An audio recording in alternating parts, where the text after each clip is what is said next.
Hey, all. It's an update. Tuesday, September 18th. We were supposed to be heading back to the trail, but then Shenandoah started closing Skyline again. Backcountry camping was closed, and we're going to go down there and push it and figure out we couldn't go somewhere. So we're going to wait until Thursday or Friday now. It's actually been kicked around that if the passageway to Georgia is open, maybe just go right back to Springer and start walking north until I got to Shenandoah. Everything's up in the air. We're watching AppalachianTrail.org updates. We are following and watching Shenandoah on their Facebook and Instagram, watching their updates, trying to figure something out. Now, a gentleman I met his first day out of Harper's Ferry, and we stayed together at night and ran into each other off and on. Then right before this weather event happened and they closed Shenandoah for the first time, we made plans that we're going to hike together. I was 2 days ahead of him at the time. He was able to get off and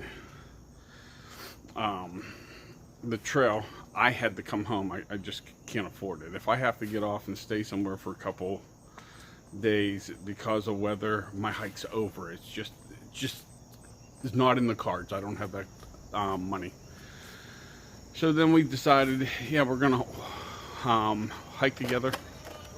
But then with the recent weather events, because he got back up on the trail Sunday, knowing that I would have been coming down today, then we were gonna meet up our mileage to Big Meadow. He said it was just scary out there. Trees are just falling in the wind. So he made the choice.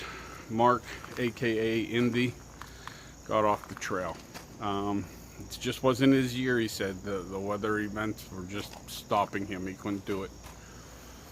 So we're gonna still plan on leaving here Thursday or Friday. Not sure right now.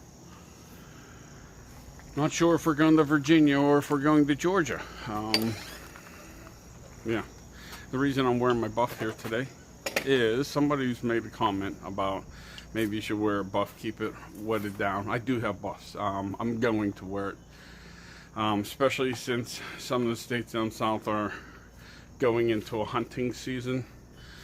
I do have an orange one. I'll be wearing that so some hunter doesn't shoot me, mistaking me for some overgrown pretty white squirrel or something. I don't know, but I've hunted for years, so I know they can get a little overzealous, shall we say. All right, Jersey Jane asked the question, what do I keep in my chest pouch? Well, if you haven't seen all the videos, and not everyone has, I had several surgeries on my neck, 3 to be exact. A whole bunch of cadaver bones, 4 or 5, 10 to 12 screws, 10 screws in my neck, and 2 plates holding it together. So it's kind of difficult. If someone has seen me put on my pack, I have a unique style because some people can throw their pack up on their shoulder with one and reach their arm behind with the other. I can't do that. I physically cannot do that. Just like holding my phone out at arm's length. Just the weight of a simple cell phone, I can't do it. So, in this Z-Packs pouch, I carry essentials for the day. First, I will have my stick pick in there since Gigi brought it back to me. My stick pick's in there so it's easily accessible. Then I have my trash bag for the day or multiple days depending on when I get to empty that. So needless to say, this pack goes with my food bag when storing for the evening.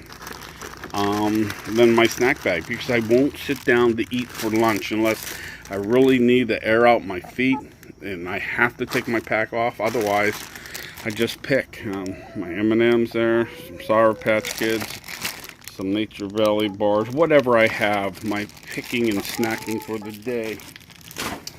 I also have in here, a little grumpy, for when he wants to get into a picture shot. And two pink ribbons. Now let me explain this to you. When I started in Georgia, Jimmy and his wife, aka Sherry, aka I believe, Sherry just hikes all over the place, and those two help hikers out. Well, there was this one area, and I can't remember if it was out of Horse Gap or something, but water was going to be a little thin. So before I left, Sherry approached me and said, "Listen, Grumpy, while you're walking up this hill towards the top, you're going to come to one of these ribbons in the tree. When you do, bear right on the right trail. Another 50 feet, you're going to come to another one of these, and at the base of that tree there will be a water cache for you." And sure enough, there was. And I promised Sherry I would bring her ribbons back. Well, since I got hurt on February 20th, I haven't been able to return those yet, so I'm walking south and I'll get them back to Sherry. One other thing I usually have in here, which I don't right now because it got washed, is a pack hanger. It's made out of zinget with some Dutch bling on it. Pretty much it just loops around the tree, comes down, goes through your pack loop, the one center between your shoulder straps, then hooks up on itself, so it doesn't have to sit on the ground. It stays off the ground while I unpack it and figure out how I'm going to do my setup for the day. But that's it for the update, where we're going, well, where we're thinking about going. And hopefully this next video I put out, it'll actually be me at Pinnacle or me at Springer Mountain. One of the two, but that's where we're heading in a couple days. Thanks for watching. Grumpy out.